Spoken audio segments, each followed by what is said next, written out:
सभी को मेरा प्रणाम, गुरुजनों को भी मेरा प्रणाम। अभी हमने सीखा लक्ष्य का नाम और योजना। इससे हमें यहाँ इससे हम सीख मिलती है कि लक्ष्य ना होगा तो हम इधर उधर भटकते रहेंगे, और लक्ष्य को लक्ष्य को अगर निश्चित कर लेते हैं तो वही मार्ग में चलते रहेंगे और लक्ष्य को प्राप्त कर सकते हैं।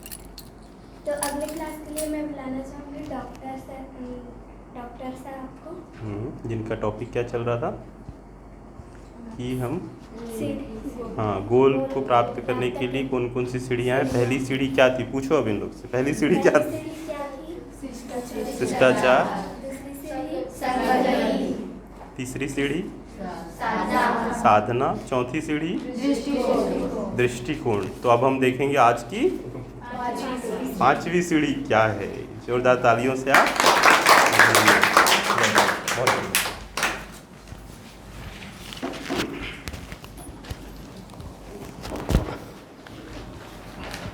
सबसे पहले तो अपने लिए ताली बजाओ एक बार कि 4 सीढ़ी याद है आप लोग को, है ना?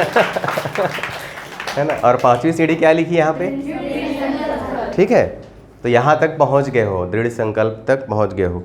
दृढ़ संकल्प जो है 5वीं सीढ़ी क्यों है? जैसे सर ने भी सीढ़ी बनाया ना यहाँ पे, हो सकता है आप 10th पास कर लिए, यहाँ आ गए, ये सीढ़ी भी आ गए, यहाँ पे भी आके अटक गए, यहाँ पे आप डगमगाने लगे। कैसे डगमगाने लगे? बहुत कठिन परीक्षा है, मैं बार बार फेल हो रही हूँ, है ना? संकल्प डगमगाने लगता है इस सीढ़ी पे। ये सबसे मतलब इम्पॉर्टेंट सीढ़ी है डॉक्टर बनने के लिए। यहाँ तक तो फिर भी लोग पहुँच जाते हैं, इसको क्लियर करना बहुत टफ जाता है। इसीलिए 5वीं जो सीढ़ी क्या बनाया हमने? दृढ़ संकल्प। और दृढ़ संकल्प का मतलब क्या होता है बताओ? आप लोग पहले बताओ क्या होता है? संकल्प और दृढ़ संकल्प में क्या अंतर है बताओ? जैसे आपने पहले क्या किया, विचार किया कि नहीं कि डॉक्टर बनना है करके, ठीक है? जैसे मान लो 100 लोग हैं, 100 लोगों ने विचार किया कि डॉक्टर बनना है, क्या सब लोग बन जाते हैं क्या डॉक्टर? कितने लोग बनते हैं उसमें से? मान लो 10 लोग बनते हैं, तो बाकी 90 लोग क्यों नहीं बन पाते हैं? क्योंकि संकल्प कमज़ोर होता है उनका। कहीं न कहीं जैसे संगति है, जो यहाँ पे हम लोग बताए थे ना, दृष्टिकोण, संगति, ये सारी चीज़ें उन लोग जो है ना उनको इफ़ेक्ट करती है ना? जैसे आपको घर से बाहर निकलना है और बारिश होना चालू हो जाए, तो जिसका जो सिंपली सोचेगा कि विचार करके मुझे जाना है करके, वो घर बैठ जाएगा, बोलेगा बारिश हो रही है, उसके बहाने मिल जाएंगे, बारिश हो रही है मैं नहीं जाता, है ना? जो संकल्पित है थोड़ा सा कोशिश करेगा कि मैं छाता लेके निकल जाता हूँ, रेनकोट पहन के निकल जाता हूँ, मेरे को जाना ज़रूरी है। लेकिन और ज़्यादा बारिश हो और आंधी तूफान आने लगे तो क्या होगा? तो जो दृढ़ संकल्पी रहेगा वो फिर भी निकल जाएगा, बोलेगा कुछ भी हो जाए मेरे को तो पहुँचना ही है ना? संकल्प और दृढ़ संकल्प में ये अंतर है। संकल्प क्या करता है, जो दृढ़ संकल्प और संकल्प जो बोलते हैं ना, क्या होता है, जो विचार होता है ना, इसको ना शक्ति मिलती है। क्या मिलती है? शक्ति मिलती है। जितना भी विचार है उसका पोषण होता रहता है। जब संकल्प ले लेते हो एक बार ना आप, जैसे संकल्प कैसे लेते हैं, जब पूजा पाठ करते हैं तो हाथ में जल लेते हैं, चावल लेते हैं, फूल लेते हैं, फिर संकल्प लेते हैं कि नहीं लेते हैं? जब हम किसी चीज़ का संकल्प लेते तो मुट्ठी बांध के संकल्प लेते हैं, ऐसे ही नहीं लेते संकल्प, है ना? कोई यहाँ पे सीने में हाथ रखता है, कोई ऐसे करके हाँ संकल्प लेता है ना? स्कूलों में लेते हो नहीं आप लोग, शपथ लेते हो ना, वही संकल्प है। कुछ लोग जब पूजा पाठ रहा रहता है तो ऐसे हाथ में फूल पत्ती लेके संकल्प करते हैं, तो वो हमको याद दिलाता है, वो क्षण याद आता है कि हमने संकल्प लिया है। तो उससे क्या होता है, हमारे विचारों को क्या मिलता है? पोषण, और पोषण से क्या मिलती है? शक्ति मिलती है। इसलिए अगर आपको कुछ भी लक्ष्य प्राप्त करना है तो संकल्प लेना पड़ेगा कि मुझे तो ये करना ही है, डगमगाना नहीं है, ठीक है ना? कुछ भी राह में कुछ भी अड़चने आए, कुछ भी बाधा है, जैसे आप सड़क पे चलते हो तो जगह जगह ब्रेकर होता है ना, तो ब्रेकर आने से हम वापस आ जाते हैं क्या? अरे यार ब्रेकर आ गया, वापस चलते हैं, फिर भी गाड़ी धीरे करते हैं ना, धीरे करके निकल जाते हैं आगे।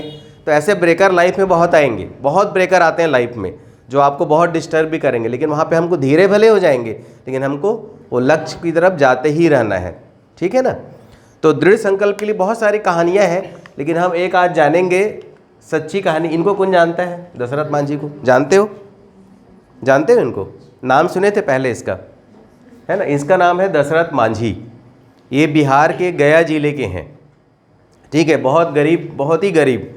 ये कोयले की खान में काम करते थे, लकड़ी काट के अपना जीवनचर्या अपना चलाते थे। ये जब लकड़ी काट रहे थे एक बार, तो इनकी पत्नी इनके लिए खाना लेके आ रही थी।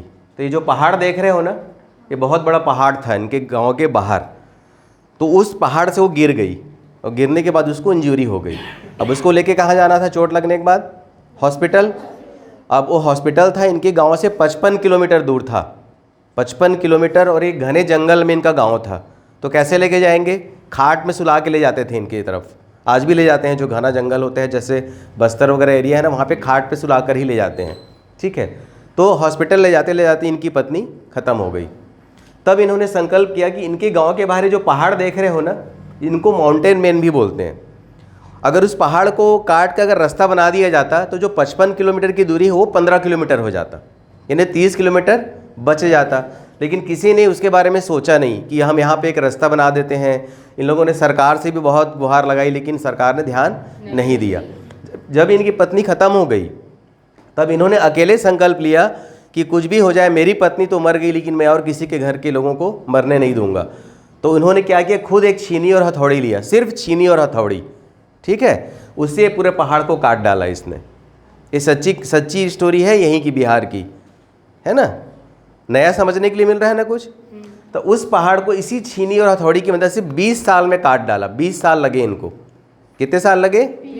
20 साल में थोड़ा थोड़ा करके इन्होंने पूरा काट डाला। जब इन्होंने काटना शुरू किया छीनी हथौड़ी से, तो लोग इनका मजाक उड़ाने लग गए। बोले ये तो पागल है, ये क्या पहाड़ को काटेगा? क्योंकि पहाड़ को छीनी हथौड़ी से काटना थोड़ा सोचना पड़ता है, लोगों को लगता है तो पागल है। लेकिन जैसे जैसे इन्होंने काटना शुरू किया और इन्होंने एक बहुत बड़ा हिस्सा काट लिया, तब लोगों को लगा नहीं ये तो कुछ कर रहा है। तब कुछ लोग आगे आए जिन्होंने इनको क्या दिया, छीनी हथौड़ी दान देने लगे, क्योंकि वो तो ख़राब हो जाता था। तो कुछ लोगों ने इनका सहायता किया। उसमें शिव मिस्त्री करके एक आदमी था जो सबसे ज़्यादा इसका हेल्प किया। उन्होंने नया छीनी हथौड़ी इनको देने लगा। कुछ लोग इनको खाना देने लगे, क्योंकि इनकी पत्नी तो मर चुकी थी। कुछ लोग इनको खाना देने लगे। तो धीरे धीरे करके, लेकिन किसी ने हेल्प नहीं किया। पहाड़ काटने में कोई गांव के लोग आगे नहीं आए। ये अकेले ही इन्होंने पूरे 20 साल में पहाड़ को काटा और काट करके रास्ता बनाया।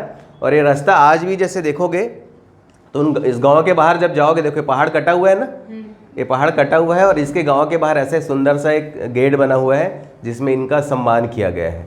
ठीक है, तो ये रास्ता कटने से क्या हुआ, जो दूरी थी घटकर कितनी हो गई, 15 किलोमीटर हो गई। और उसके बाद फिर गवर्नमेंट ने सड़क बनाया, रास्ता बनाया। ठीक है, और उसके बाद इनको ना बहुत सम्मान मिला, पद्मश्री से इनको सम्मानित किया गया। ठीक, इनको बिहार में बहुत सारी ज़मीन दान की गई, बहुत सारे इनको मतलब वो सारी चीज़ें मिलने लग गई जो इनको बहुत पहले मिलना था, और गांव वाले इनका सम्मान करने लग गए। तो ये किसकी बदौलत हुआ पहाड़ काटने का काम? दृढ़ संकल्प की बदौलत। इसीलिए संकल्प और दृढ़ संकल्प में बहुत फर्क होता है ना। दृढ़ संकल्प मतलब मैं मर जाऊंगा, कुछ भी कर लूंगा, लेकिन मैं करूंगा। जिन लोग बोलते हैं ना मरो या करो, या तो मर जाओ या तो करो, जो किसने दिया था है नारा? गांधी जी ने, है ना। तो दृढ़ संकल्प था वो, उन्होंने देश को आज़ाद कराया था। तो आपको भी अगर कुछ भी करना है जीवन में तो दृढ़ संकल्प लेना पड़ेगा। जैसे सर ने बताया कि आपको बहुत सारे लोग भटकाएंगे, बहुत सारे रास्ते आएंगे जो आपका मन को भटकाएगा। अरे एक बहुत कठिन है परीक्षा, क्यों ले रहे हो बायो, है ना, आर्ट्स सरल होता है, ले लो। मैंने अभी एक मेरे जान पहचान में एक स्टूडेंट है जो पहले अभी बायो ली थी, ठीक है, उसके बाद किसी ने भड़का दिया बहुत कठिन है तो चेंज करके कॉमर्स ले ली। तो संकल्प इतना भी कमज़ोर नहीं होना चाहिए कि आपका मन बहुत जल्दी डगमगा जाए। ठीक है, अगर आप साइंस या मैथ्स लेके पढ़ते हैं तो आगे जाकर के आप कोई भी सब्जेक्ट चेंज कर सकते हैं। ठीक है, जैसे आप आर्ट्स ले सकते हो, अगर आप मैथ्स वाले हो तो कोई भी चीज़ में फ्री हो। ऐसा नहीं कि आपको आर्ट्स लेना है तो उसके लिए आर्ट्स ही पढ़ना था 11th-12th में, ऐसा नहीं है। मैथ्स वाला कोई भी सब्जेक्ट ले सकता है। तो आपको अपना संकल्प लेके चलना है और दृढ़ संकल्पित होकर के चलना है। तो इनको द माउंटेन मैन कहा जाता है। किसको कहा जाता है, क्या नाम है? The mountain man Dasharath Manjhi. ये जनरल नॉलेज की चीज़ है, याद रखना। ठीक है, उसके बाद जैसे यहाँ पे लिखा है डिटर्मिनेशन। डिटर्मिनेशन का मतलब ही होता है दृढ़ संकल्प। तो डिटर्मिनेशन में बहुत सारी चीज़ आती है। लीडरशिप, जैसे ये गुड़िया अभी सामने आई थी। लीडरशिप जैसे हम आपको बोलते हैं, क्या बोलते हैं कि सामने कोई आके बोलो, बोलते हैं कि नहीं? आप लोग क्या करते हो, सोचते रह जाते हो। अगर कोई बोलता है कि सामने आ जाओ तो फटाक से उठ के आ जाओ, आगे क्या करना है मत देखो। अगर कोई सीनियर आपसे बोलता है कि आप आगे आइए, आप में से कोई भी, तो आप तुरंत आ जाओ। वो आपका संकल्प, वो आपका आत्मविश्वास दर्शाता है। अगर आप सोच रहे हो, बहुत कूद रहे हो अंदर से, मतलब आप कहीं ना कहीं कमज़ोर हो। ठीक है ना। जो दीपक होता है, अगर दीपक को जला दोगे तो जलना शुरू हो जाता है। वो दीपक डरता है क्या कि आंधी आ जाएगी तो मैं बुझ जाऊँगा, हवा चलेगा तो मैं बुझ जाऊँगा? डरता है क्या दीपक? नहीं डरता। वो जलता है, और तब तक जलता है, लहरा लहरा के जलता है जब तक कि बहुत ज़्यादा आंधी ना आ जाए, है ना। जब जोत निकलता है यहाँ पे तो देखो कितनी हवा चलती है उस समय, नवरात्रि के बाद जब विसर्जन होता है कितना हवा चलता है, फिर भी ज्योति जलती रहती है कि नहीं जलती है। तो वैसे ही आपका संकल्प होना चाहिए कि आपको बुझना नहीं है, जलते रहना है, ठीक है। तो लीडरशिप में आपका डिटर्मिनेशन बहुत काम आता है। लीडरशिप मतलब क्या होता है कि एक भीड़ में कुछ बोलने का साहस, किसी भीड़ को, किसी समूह को प्रतिनिधित्व करने का साहस, लीडरशिप बोलते हैं। लीडरशिप डेवलप अगर करोगे, डॉक्टर तो बहुत लोग बनते हैं लेकिन लीडरशिप हर किसी के पास नहीं होता, है ना। हम लोग भी डॉक्टर हैं पैसे से, लेकिन हम लोग क्या कर रहे हैं, निस्वार्थ भाव से लीडरशिप कर रहे हैं। हमको इससे कोई चीज़ का फायदा नहीं होने वाला, है ना। सर इतनी दूर से आए, सर भी आते हैं इतनी दूर से, अपना समय निकाल के आते हैं। तो ये लीडरशिप करके हम क्या चाहते हैं कि हमारा समाज अच्छा हो, समाज के कुछ लोगों को हमारा जो ज्ञान है, हमारा जो एक्सपीरियंस है वो आपको फ़ायदा मिले। जब फ़ायदा मिलेगा तो आपको वो कठिनाइयाँ नहीं होगी जो हम लोग को हुई है। उन कठिनाइयों से आपको अवगत करा दिया गया है कि इधर जाओगे तो दलदल है, इधर जाओगे तो अच्छा रास्ता है। तो आप जानबूझ के दलदल में तो नहीं जाओगे। तो इन चीज़ों के लिए हम एक क्लासेस लेते हैं। तो लीडरशिप। दूसरा क्या है, पॉजिटिव रहना, हमेशा पॉजिटिव रहना। आपके आसपास टांग खींचने वाले बहुत मिलेंगे कि ये बेकार है, इसको मत कर, इसको मत कर, लेकिन आपको पॉजिटिव रह करके अपने काम में, अपने लक्ष्य में ध्यान देना है ना। जैसे एक मेंढक की कहानी सर ने सुनाई थी कि मैंने पता नहीं, एक मेंढक रहता है जो, हाँ, कुएं से बाहर आता है ना। वो क्यों, कैसा रहता है वो, नहीं वो मेंढक वाला अलग है। एक और रहता है जिसमें एक दीवार में चढ़ना होता है बहुत सारे लोग को, बहुत सारे मेंढक को। तो एक मेंढक चढ़ जाता है। जब वो चढ़ जाता है तो जो फिर एक मीटिंग होती है कि ये मेंढक कैसे ऊपर चढ़ गया। तो जो उस गांव का जो बुजुर्ग रहता है वो बताता है कि वो जो मेंढक है ना वो बहरा था, वो किसी की सुना ही नहीं, इसलिए वो चढ़ गया। समझ में है। तो एक कॉमेडी जैसा है ये, यानी वो मेंढक बहरा था, किसी की नहीं सुना तो आसानी से चढ़ गया। बाकी जो मेंढक को सुनने लगे, अरे गिर जाएगा, चोट लग जाएगी, तो सब मेंढक नीचे गिर गए, नहीं चढ़े ही, प्रयास ही नहीं किए। तो पॉजिटिव रहना। कोई भी वर्क करते तो कैसा वर्क करना है, स्मार्ट वर्क, स्मार्ट वर्क करना है। वर्क तो बहुत लोग करते हैं लेकिन स्मार्ट वर्क होना चाहिए।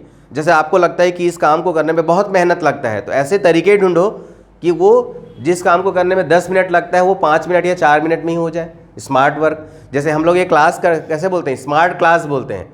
ये क्लास जो चल रही क्या है, स्कूलों में भी होती है ना स्मार्ट क्लास। अगर मैं इसी दशरथ मांझी को अगर दिखाना होता मेरे को, और ये नहीं होता प्रोजेक्टर, तो आपको दिखा पाता क्या, अच्छे से क्लियर समझ में आता क्या स्टोरी, नहीं आता। तो स्मार्टनेस हो रहा है काम, हमारा समय भी बच रहा है। जितना समय हम यहाँ पे लिखने में लगाते हैं वो हम डायरेक्ट यहाँ पे डिस्प्ले करते हैं। तो इससे स्मार्ट वर्क हो रहा है कि नहीं। इसलिए स्मार्ट बनना है। मोबाइल भी स्मार्ट है, क्लास भी स्मार्ट है, तो आपको भी स्मार्ट बनाने के लिए किया जा रहा है, ठीक है ना। तो वर्क आपका स्मार्ट होना चाहिए। एटीट्यूड मैंने बताया था, दृष्टिकोण। एस्पिरेशन मतलब क्या होता है, किसी से जैसे प्रेरणा लेना सीखो, है ना। बहुत सारे लोगों के पीछे मत पड़ो। जैसे आपने एक तय कर लिया कि मुझे ये करना है, तो उसी से रिलेटेड चीज़ों को जानो, सब तरफ हाथ पाँव मत फैलाओ, है ना। अगर डिसाइड कर लिए कि डॉक्टर बनना है तो ज़्यादा वकील के बारे में मत सोचो, ज़्यादा इंजीनियरिंग के बारे में मत सोचो। ये मत सोचो कि वो इंजीनियर तो बहुत अच्छा है, मेरे को इंजीनियर बनना था क्या, नहीं मैं वो वकील तो बहुत अच्छा है, मेरे को उसकी फ़ीस बहुत होती है तो मेरे को वकील बन जाना है क्या। अपने दिमाग को इधर उधर मत भटकाओ। एक चीज़ सोचे, उससे रिलेटेड वीडियोस देखो कि डॉक्टर कैसे बनते हैं, है ना। डॉक्टर बनने के लिए कौन कौन सी बुक्स पढ़नी पड़ती है, सर्जरी किस टाइप की होती है, ऑपरेशन कैसे करते हैं, उस सारी चीज़ों को देखोगे ना तो आपके मन में एक जिज्ञासा आएगी। उस जिज्ञासा को ना पानी पिलाते रहो, फिर वो जिज्ञासा आपको ऊपर उठाता चला जाएगा। और कुछ बनने के लिए ना स्टूडेंट में जिज्ञासा होनी चाहिए, भूख होनी चाहिए। जिज्ञासा मतलब समझते हो, है ना। जिज्ञासा जब तक नहीं होगी आप कुछ नहीं कर पाओगे। जिज्ञासा होगी तभी आप कुछ कर पाओगे। आप लोग के अंदर जानने की जिज्ञासा है इसलिए आप पीडीसी में आते हो, है ना। अगर जिज्ञासा खत्म, जिनकी जिज्ञासा खत्म हो गई आना बंद कर दिए, है ना। उनको ये लगता है कि हम बहुत अच्छे जानते हैं यहाँ पे क्या होता है। लेकिन जब आगे आने वाले 2 साल 4 साल 5 साल बाद देखोगे तो वो किसी पुलिया में बैठे मिलेंगे, किसी पान ठेले पे खड़े मिलेंगे। लेकिन आप लोग स्मार्ट बनकर गाड़ी में कहीं जाते मिलोगे। वो आपको स्मार्ट आप खुद बना रहे हो, वो लोग नहीं बना रहे हैं, ठीक है ना। तो ये क्या है, एस्पिरेशन। सॉल्यूशन ढूंढना शुरू करो। हम लोग क्या करते हैं ना, किसी चीज़ को, जैसे कोई समस्या आ गई तो उस समस्या के समाधान पे फोकस नहीं करते। किस पे फोकस करते हैं, समय लगाते हैं बहुत, क्या होगा क्या होगा। जबकि कोशिश हमको ये करना चाहिए कि सॉल्यूशन क्या होगा, सॉल्यूशन ढूंढना चाहिए। और सॉल्यूशन हम ढूंढते नहीं हैं। हम लोग क्या करते हैं, समय लगाते हैं, बहुत समय लगाते हैं। जैसे समस्या इतनी सी रहती है और हम लोग समय बहुत बड़ा लगा देते हैं, जबकि उसका समस्या है तो उसे फोकस करके क्या प्रॉब्लम है। जैसे कोई चीज़ उलझ जाता है, अगर आप हड़बड़ी में निकालोगे ना तो नहीं निकलेगा। आप पहले मन को शांत करके फिर देखो कि कहाँ पे फंसा है। धागा कहाँ से फंसा है उसको निकालना शुरू करोगे तो उलझन खत्म हो जाती है। तो उसके लिए पहले मन को शांत करना पड़ता है, मन शांत करके उलझन को दूर करना पड़ता है, ठीक है। उसके बाद क्या है, उसके बाद ही आपको सक्सेस मिलेगा। सक्सेस के लिए भी यहाँ पे दो चीज़ें बताई जा रही है ना, एक तो सक्सेस और एक गोल। सर की क्लास क्या रहती है सक्सेस के ऊपर, कि आपको क्या बाधा आएगी, सक्सेस कैसे मिलेगा। मैं क्या बताता हूँ आपको लक्ष्य की तरफ कौन कौन सी सीढ़ियाँ आएगी। तो दो चीज़ पे हम फोकस करते हैं कि आपको सबसे पहले तो सक्सेस की तरफ जाना है, और अगर सक्सेस नहीं मिलता तो कोई दिक्कत नहीं, वो जो सक्सेस नहीं मिल रहा है उसको एक सीढ़ी बना लो, ठीक है ना। अगर यहाँ आपको यहाँ तक चढ़ना था, यहाँ पे आपको सक्सेस नहीं मिला, उसको एक सीढ़ी बना लो। और लोग बोलते हैं ना कि असफलता ही सफलता की जननी है, लेकिन अब असफलता ही सफलता की जननी तब होगा जब आप उस असफलता से कुछ सीखोगे कि आपकी गलती कहाँ पे हुई।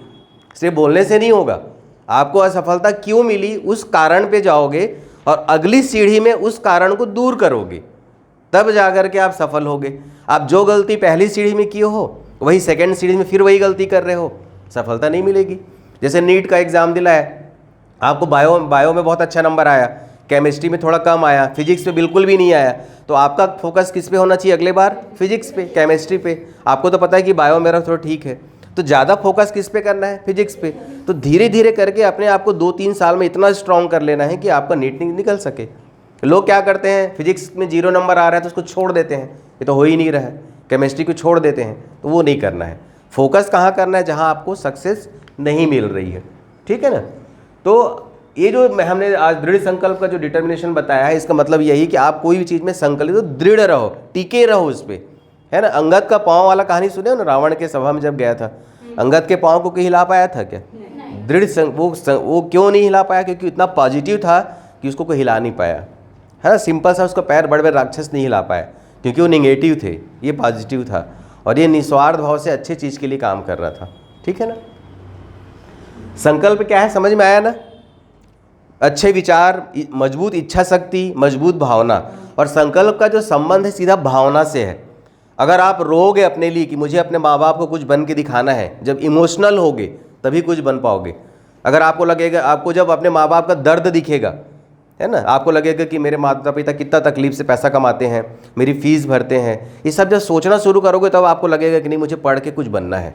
अगर आप भावना से नहीं जोड़ोगे संकल्प को तो संकल्प अधूरा रहता है। संकल्प का सीधा संबंध आपके इमोशन से रहता है, ठीक है ना। उसके बाद संकल्प कैसे लेना है वो तो मैं बताया था। संकल्प कैसे लेना है तो एक ना वो बनाओ आप कि मुझे क्या करना है, कैसे करना है, उसके लिए क्या क्या चीज़ चाहिए, है ना, कि मैं कर पाऊँगी कि नहीं, आपके संसाधन ऐसे हैं कि नहीं। हर कोई दशरथ मांझी नहीं बन सकता, है ना।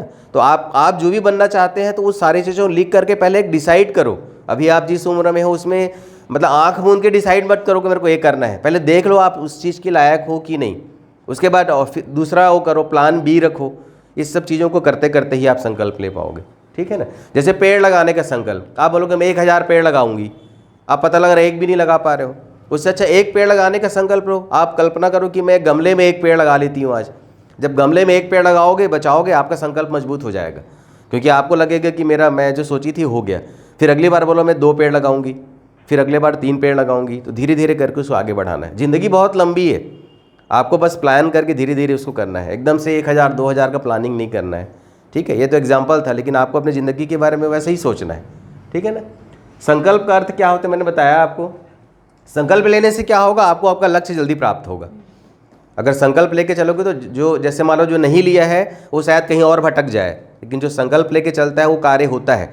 जब हम संकल्प लेते हैं तो ईश्वर हमारे साथ होते हैं, ईश्वर की शक्ति हमको ज़्यादा मिलती है ना। जब ज़्यादा मिलेगी हम थकेंगे नहीं, हमारा ध्यान बटेगा नहीं और हम जल्दी ऊपर की तरफ जाने लगते हैं, ठीक है। दृढ़ संकल्प से असंभव कार्य भी संभव हो जाता है। जैसे दशरथ मांझी ने किया कि एक पहाड़ को अकेले छीनी और हथौड़ी से काट दिया, तो असंभव कार्य था लोगों के लिए, उन्होंने उसको संभव कर दिया, ठीक है ना। अब दृढ़ संकल्प के लिए कुछ कुछ पॉइंट्स उसको हम जानते हैं। दृढ़ता विकसित करने और अपने लक्ष्यों को प्राप्त करने के प्रभावी कुछ तरीके हैं। सबसे पहले अपनी प्रेरणा को पहचानो। आपके जरूर कोई, सर ने क्या पूछा था कि आपको अगर डॉक्टर बनना है तो आपके मन में विचार आते कहाँ से हैं, वो प्रेरणा है। या तो आप डॉक्टर की संगति में होते हो, या आपके परिवार में कोई डॉक्टर होता है, या किसी और डॉक्टर से आप प्रेरित होते हो, है ना। प्रेरणा मिलती रहती कहीं, आपके कोई आदर्श होते हैं, उनको आप आदर्श मानने लग जाते हो कि नहीं ये डॉक्टर बनना है, ये काम अच्छा है, तो क्या करना है, अपनी प्रेरणा को पहचानो पहले कि आपके प्रेरणा देने वाले कौन है। अपनी योजना की रूपरेखा तैयार करना, जो मैंने अभी बताया आपको, ठीक है। अपनी मानसिकता को बदलना है, फिर आपकी जो मानसिकता थी एक पर फोकस करना है, बाकी चीज़ों को छोड़ते चले जाना है, ठीक है, डिलीट करना है उसको। लक्ष्य को ही अपना संकल्प मानना है कि मैं जो संकल्प है मेरा लक्ष्य एक ही है। लक्ष्य और संकल्प आपके लिए एक हो जाना चाहिए, ठीक है। अपने लक्ष्यों को हासिल करना आसान बनाना है। जैसे मैंने बताया ना, कहाँ पे कठिनाइयाँ आ रही है उसको दूर करने का प्रयास करना है। अपनी ताकत और कमजोरियों को भी पहचानना है कि आपकी ताकत क्या है और आपकी कमजोरी क्या है। ताकत को और बढ़ाना है, कमजोरी को हटाना है, कम करते जा। कमजोरी हटेगी तो ताकत अपने आप बढ़ने लगेगा, ठीक है। जिम्मेदार होना सीखना है। जैसे रोज़ जैसे आप खाना खाने के लिए 1 घंटे का टाइम निकालते हो, नहाने के लिए, वैसी पढ़ाई के लिए भी 1 घंटे का टाइम डिसाइड करो कि मेरे को रोज़ 1 घंटा पढ़ना ही है, चाहे जो भी हो जाए। जैसे मोबाइल में आप टाइम पास करते हो 1-2 घंटा, तो वैसे ही एक पढ़ाई के लिए भी 1-2 घंटे का टाइम डिसाइड कर लो कि शाम को 6 बजे से लेकर 8 बजे तक मेरे को पढ़ना ही है, क्योंकि उस वक्त घर पे रहते हो, चाहे कुछ भी हो जाए। अगर मेहमान आ गए तो आप दूसरे कमरे में जाके पढ़ो, लेकिन पढ़ो, ठीक है ना। ये आपको डिसाइड करना पड़ेगा, जिम्मेदार होना पड़ेगा अपने पढ़ाई के लिए। पहचाने कि आप क्या चाहते हैं, पहचानना है कि आप चाहते क्या हैं, ठीक है ना। तो ये कुछ चीज़ें थी। उम्मीदों के दिए बुझाए नहीं करते, दूर हो मंजिल पर पाँव डगमगाया नहीं करते, हो दिल में जिसके जज्बा मंजिल छूने का, वो मुश्किलों से घबराया नहीं करते। तो ये छोटा सा अपना आज दृढ़ संकल्प का चैप्टर था, ठीक है। ये 5 हो गए। अब अगली बार से मैं इसको यहीं पे क्लोज करूँगा, फिर दूसरा बीच बीच में अलग और टॉपिक लूँगा। फिर अगले और जो 5 हैं इसको अपन रिपीट करेंगे, जो आज जो 5 पढ़े हैं, शिष्टाचार से लेके पूरा बीच बीच में पूछेंगे आपको। उसके बाद बीच में और दूसरा टॉपिक डालूंगा, उसके बाद फिर नेक्स्ट उसको और 5 स्टेप क्या है वो फिर और उसके नेक्स्ट लेंगे, ठीक है। तो इसी के साथ ही मैं अपने वाणी को विराम देता हूँ। बहुत बहुत धन्यवाद।